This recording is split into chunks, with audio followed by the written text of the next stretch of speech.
누구에게나 있을 수 있는 일이었습니다. 지난 주말 서울 이태원에서 큰 사고가 있었죠. 축제 분위기로 즐기러온 인파들로 북적이던 골목에 안전망은 충분치 못했습니다.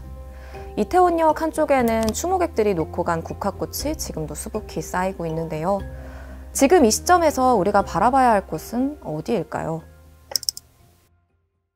10월 29일 토요일 밤, 10월 마지막 날인 헬로윈을 앞두고 이태원에는 13만여 명의 인파가 축제를 즐기기 위해 모였습니다. 밖에서 마스크를 벗는 게 허용되고 맞이하는 첫 헬로윈이었어요. 폭 3.2m 남짓, 살짝 경사진 골목에 몰린 사람들, 거기서 사고는 발생합니다.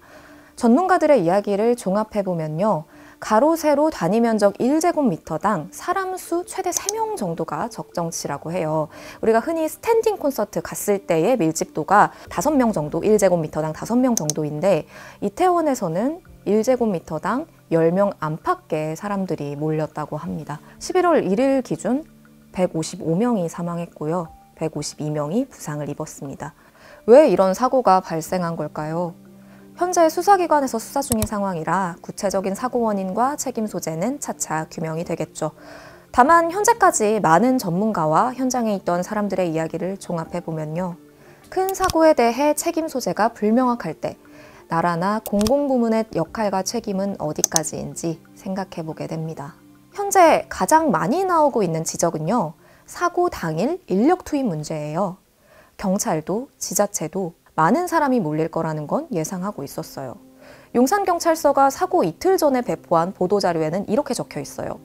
1일 약 10만 명 가까운 인원이 제한적인 공간에 모이다 보니 불법 촬영, 강제추행 등 범죄가 빈발할 수 있고 시민 불편도 가중될 것으로 보인다. 용산구청은요, 사고 이틀 전에 긴급 대책회의를 엽니다. 그리고 헬로윈데이 안전이 최우선이라는 제목의 보도자료를 내죠. 하지만 이게 인력 운용에 제대로 반영이 안 됐다는 비판이 나오는 거죠.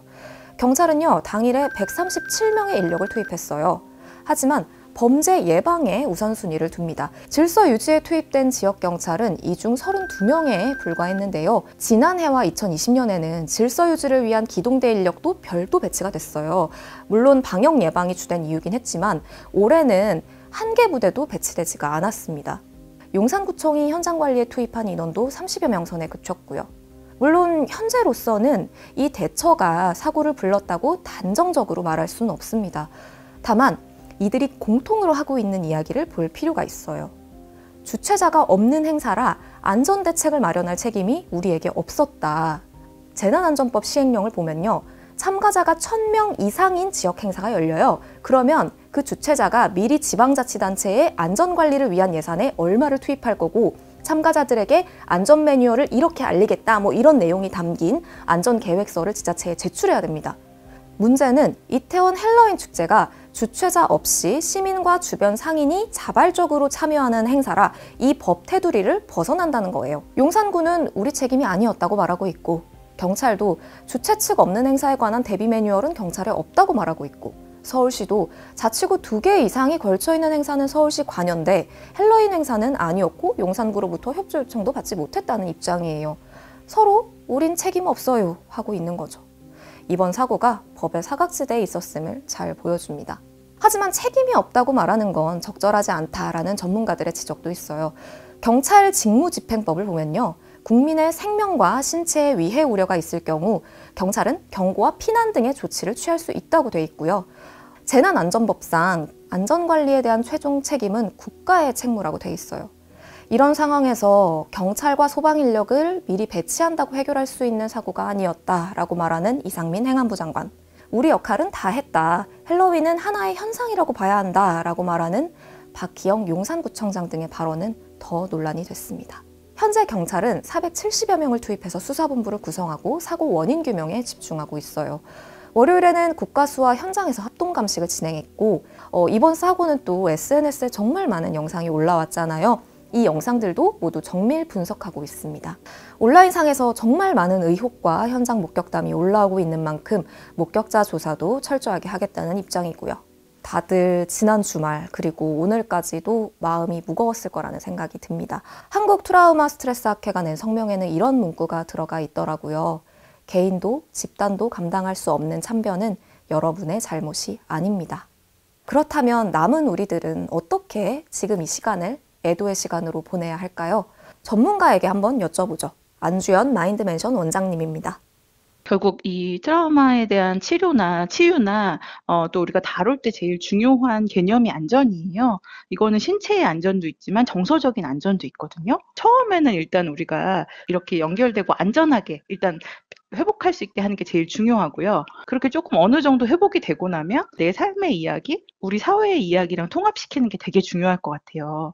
트라우마에 직간접으로 연결돼서 힘들어하는 분들을 볼 때 우리가 해야 될 질문은 What's wrong with you? 그러니까 너 뭐가 잘못된 거야? 뭐가 문제니? 이게 아니라 당신한테 어떤 일이 일어났나요? 이렇게 좀 물어봐야 될 것 같다는 거죠. 여담이지만 지난주 토요일에 저도 다른 지역에서 시간을 보내다가 집에 들어와서 일찍 잠이 들었거든요.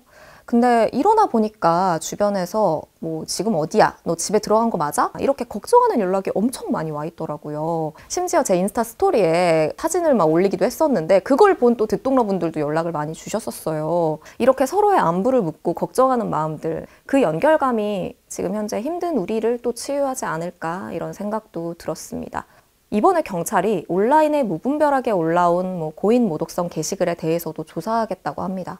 사망자와 생존자와 관련된 모자이크조차 처리되지 않은 영상들, 여러 악의적인 루머와 혐오 발언이 담긴 게시글에 대해서도 삭제와 차단 조치가 이뤄지고 있고요. 이런 일에 정말 소중한 인력이 계속해서 낭비돼서는 안 되지 않을까요? 작가 알랭 드 보통이 남긴 말이 하나 있는데요. 이 말로 마무리해볼까 합니다. 도덕성의 근간은 우리가 늘 잊는 이 질문들에 있다. 만일 그게 당신의 아이였다면, 당신이었다면? 오늘 이야기는 여기까지입니다. 화수목 아침 7시, 듣동라가 습관이 됩니다.